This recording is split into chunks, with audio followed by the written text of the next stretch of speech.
Soyez bénis, frères et sœurs dans le Seigneur, pour cet instant que le Seigneur vient encore de nous accorder pour notre série sur la Seigneurie de Christ. Nous allons faire un effort aujourd'hui d'évoluer et d'aller un peu plus rapidement. Et je crois que le Seigneur nous bénira encore. Aujourd'hui, nous allons étudier notre sous-thème ou le point que nous allons développer, reconnaître sa Seigneurie dans votre vie. Reconnaître sa Seigneurie dans votre vie. Vivre sous le règne du Seigneur. J'aimerais dire ceci. Comment peut-on reconnaître que réellement Jésus-Christ est Seigneur dans ma vie? Dire Seigneur, Jésus-Christ est Seigneur ne suffit pas. Mais il y a des éléments, des choses qui prouvent réellement que Jésus est votre Seigneur. La reconnaissance de sa Seigneurie, c'est un point de départ pour la délivrance. La reconnaissance de sa Seigneurie est un point important ou un point de départ pour le salut.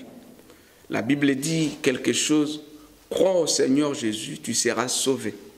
D'abord, on doit croire à un Seigneur et ensuite, la conséquence de croire à ce qui est Seigneur, le salut ou la délivrance viendra.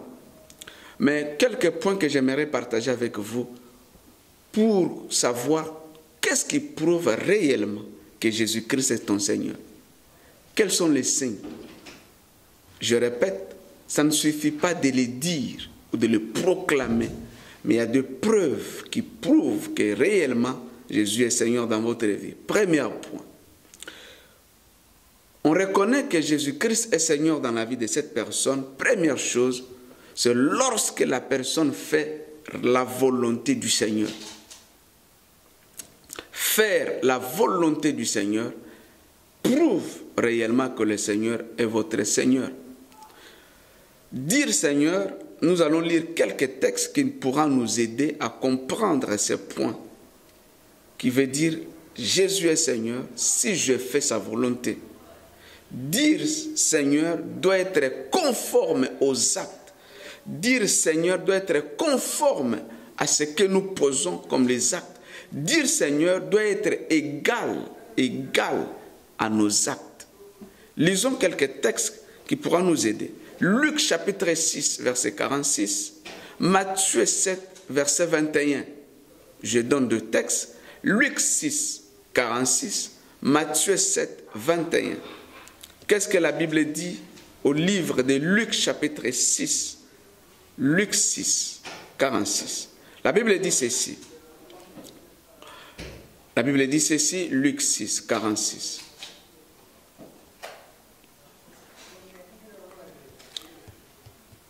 La Bible dit ceci. Pourquoi m'appelez-vous Seigneur, Seigneur, alors que vous n'accomplissez pas ce que je vous commande? Pourquoi m'appelez-vous Seigneur, Seigneur, alors que vous n'accomplissez pas ce que je vous demande? Donc, dire Seigneur ne suffit pas. Proclamer Seigneur ne suffit pas. Chanter Seigneur ne suffit pas. Mais il faut accomplir la volonté, accomplir les paroles, accomplir ce que le Seigneur voulait dire. Deuxième texte, Matthieu 7. Matthieu 7, verset 21. La Bible dit ceci. Pour entrer dans le royaume des cieux, il ne suffit pas de me dire Seigneur, Seigneur. Ça, c'est très important. Il faut accomplir la volonté de mon Père céleste. Combien disent Seigneur, Seigneur dans leur vie? Combien le proclament Seigneur? Combien chantent Seigneur? Mais il ne fait pas la volonté du Seigneur. Il ne fait pas la volonté ou ne pratique pas la parole du Seigneur. Car la volonté du Seigneur, c'est faire sa parole. C'est accomplir sa parole. C'est mettre sa parole en pratique. Donc on te connaîtra, première chose, que Jésus-Christ est Seigneur, que sa Seigneurie est reconnue dans votre vie lorsque vous accomplissez sa volonté. Voilà ce que j'aime chez Marie. Lorsque l'ange apparaît à Marie, il dit quelque chose de formidable. Je suis sa servante, que sa volonté me soit accomplie. Elle n'a pas discuté avec la parole du Seigneur, mais elle a accompli la volonté du Seigneur. Cela veut dire ma volonté n'a plus de place. Seulement la volonté du Seigneur qui doit primer sur ma vie. Pour celui dont Jésus-Christ est Seigneur, sa volonté n'a plus de place, mais c'est la volonté du Seigneur qui prime. Pour celui dont Jésus est Seigneur, ses désirs n'ont plus de place, mais ce sont des ordres du Seigneur qui priment. Si tu appartiens à un Seigneur, cela veut dire la volonté, les ordres du Seigneur doivent primer sur toi. Un locataire a toujours l'idée d'avoir sur lui un propriétaire. C'est ça ce que nous devons avoir dans notre vie. Si un locataire a l'idée de payer parce qu'il a un propriétaire sur lui, nous devons aussi savoir que nos vies, il y a un propriétaire qui s'appelle Seigneur. Donc s'il est le Seigneur, c'est lui le propriétaire de nos vies. Donc nous devons faire la volonté de notre propriétaire. Dire Seigneur, c'est reconnaître autant son autorité et sa responsabilité dans votre vie. Dire Seigneur, c'est obéir à l'autorité et aux paroles du Seigneur. On ne peut pas parler du Seigneur sans parler de la soumission à sa seigneurie. Donc celui dont Jésus est Seigneur, il doit se soumettre au Seigneur. Vous savez, il y a un verset, les gens aiment beaucoup. Soumettez au Seigneur et résistez au diable, il fera l'un de vous. Les gens ont toujours la tendance de résister, mais n'arrivent pas à se soumettre. Ce verset est tellement important. On ne peut pas, voilà pourquoi il y a tant de combats avec l'ennemi et sans victoire, parce que nous voulons toujours le résister. Mais le verset commence par « Soumettez-vous au Seigneur ». Donc ce qui va vous donner la possibilité, la capacité de résister à l'ennemi, c'est votre soumission au Seigneur. Celui qui se soumet au Seigneur, l'ennemi n'aura pas le force à le résister. Donc la première des choses que les chrétiens dont Jésus est Seigneur, ils doivent d'abord se soumettre à ce Seigneur. Si le Seigneur, vous ne pouvez pas dire Seigneur oui et dire aussi Seigneur non. Non. S'il est le Seigneur, c'est le oui. Il ne peut pas être seulement le Seigneur à l'église, ni au culte, mais il doit être Seigneur 24 heures sur 24 heures sur nos vies. Il doit être le Seigneur le matin, le midi, soir. Il doit être le Seigneur dans notre lieu de travail. Il doit être le Seigneur aussi dans nos familles. Il doit être le Seigneur de nos finances. Il doit être aussi le Seigneur de notre manquement. Donc il doit être le Seigneur de tout sans discussion. Si Jésus-Christ est Seigneur, il doit être le Seigneur de tout, sauf de rien. Si le Seigneur, la seule réponse que nous pouvons dire au Seigneur, c'est oui. C'est la soumission à ce Seigneur. Frères et sœurs dans le Seigneur, j'avais dit ceci. Si Sarah dit à Abraham, mon Seigneur, Sarah veut dire tout simplement, ce corps, ce territoire appartient à un Seigneur qui s'appelle Abraham. Je n'ai plus un mot sur moi-même. Donc ma soumission est totale à Abraham. Parce que Abraham est le Seigneur de ma vie. Donc il ne peut pas être le Seigneur dans ta vie s'il n'y a pas la soumission dans ta vie. Soumission à sa seigneurie nous place dans une position de force. Ça c'est formidable. Celui qui veut être positionné dans une position de force en face de ses adversaires, il doit se soumettre au Seigneur. Abandonne ton ordre du jour, ta volonté propre, tes pratiques propres à celle du Seigneur. Et tu verras la main du Seigneur sur ta vie. Je répète, le salut est la conséquence de reconnaître Jésus comme Seigneur. Quand Boaz devient le Seigneur de Ruth, Ruth devient automatiquement rachetée. Ruth devient automatiquement délivrée de ses origines. Lorsque, j'insiste encore, lorsque Boaz devient le Seigneur de Ruth, Ruth devient automatiquement rachetée de ses origines et délivrée de ses origines. Et Boaz, Ruth devient libre parce qu'il y a un Seigneur sur sa vie. Je pose la question, qui est le Seigneur de ta vie? Ça peut aussi être l'alcool, la drogue, le monde, une femme, un homme, un système, mais pas Jésus. Ça peut aussi être le péché. Le Seigneur, c'est quelqu'un dont toi, tu te soumets facilement à lui. Tu te soumets à qui? Ta volonté se plie devant qui? Deuxième point. Quand Jésus-Christ est Seigneur de notre vie, un avantage très important. Quand il devient le Seigneur de notre vie, il y aura toujours un nouveau an, une nouvelle année, un nouveau calendrier de Dieu qui va s'ouvrir dans ta vie. Ça, c'est formidable. Lorsque le Seigneur Jésus devient le Seigneur de ta vie, c'est une nouvelle dépendance de ta vie à Jésus-Christ. Ta vie ne dépendra plus du chrono ou de l'heure du monde, mais de sa Seigneurie. La vie sera en dépendance du temps de Jésus, non du temps du monde. Tu seras dépendant du temps de Jésus, non du temps du monde. Si Jésus devient réellement le Seigneur de ta vie, les choses vont changer.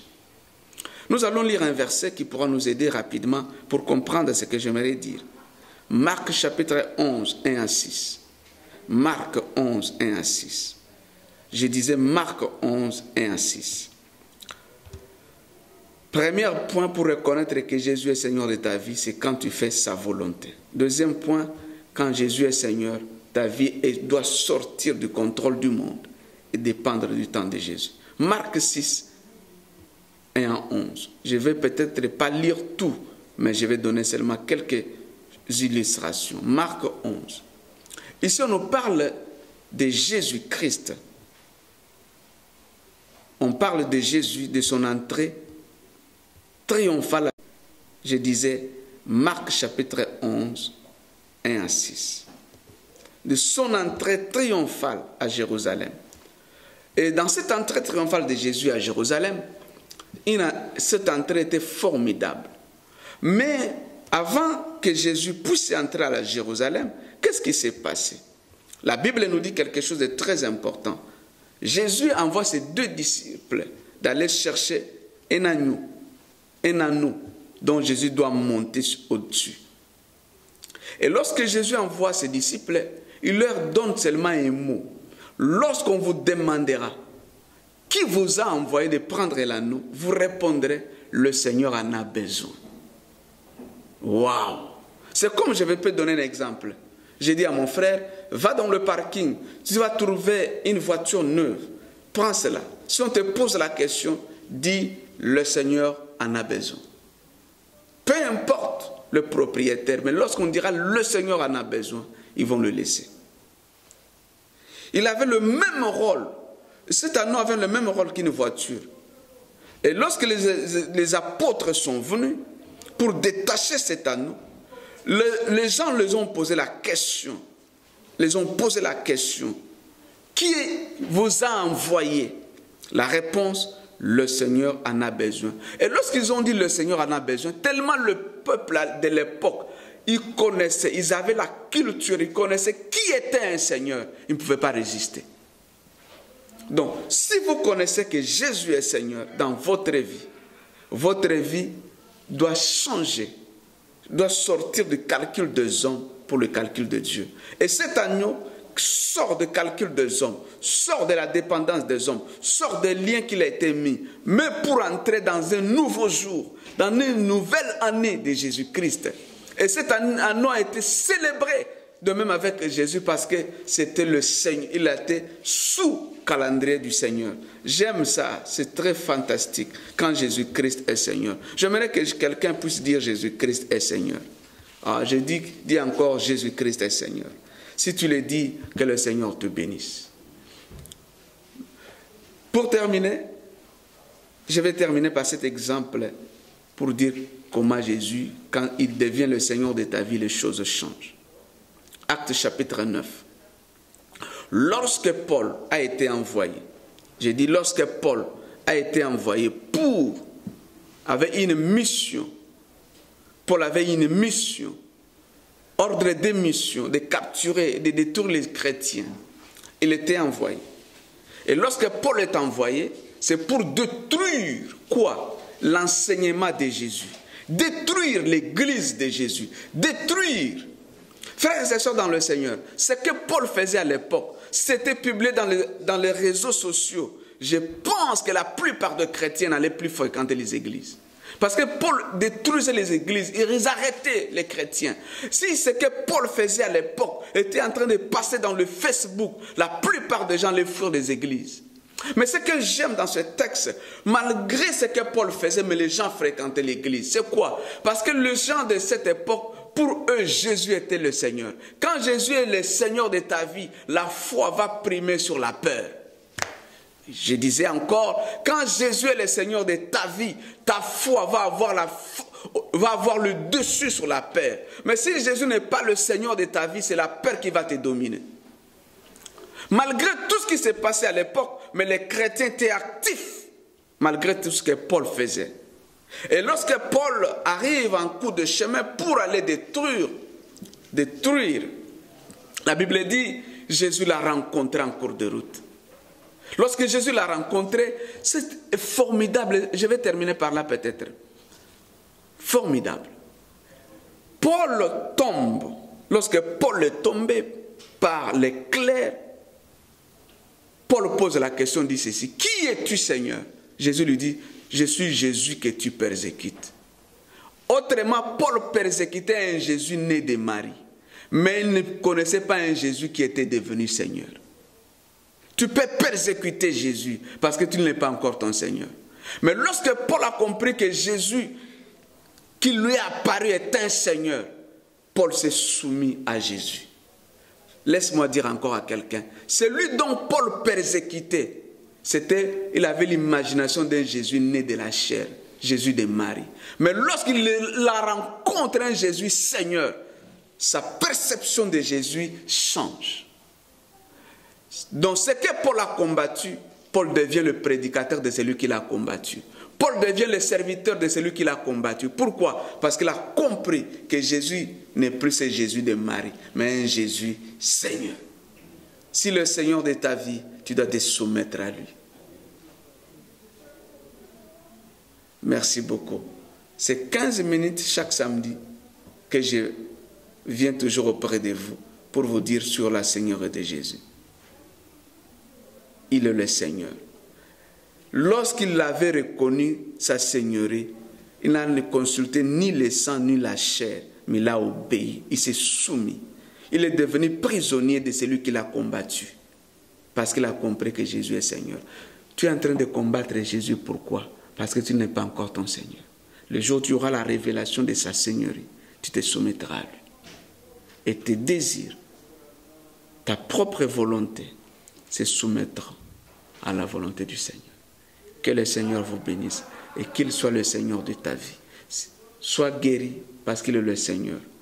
Celui qui l'accepte comme Seigneur dans sa vie, les liens doivent tomber, la malédiction doit tomber, la maladie doit tomber parce qu'il est le possesseur et le dominateur de ton corps. Il n'y a pas à lutter s'il est le Seigneur de ta vie. Tout deviendra automatique. Que le Seigneur vous bénisse.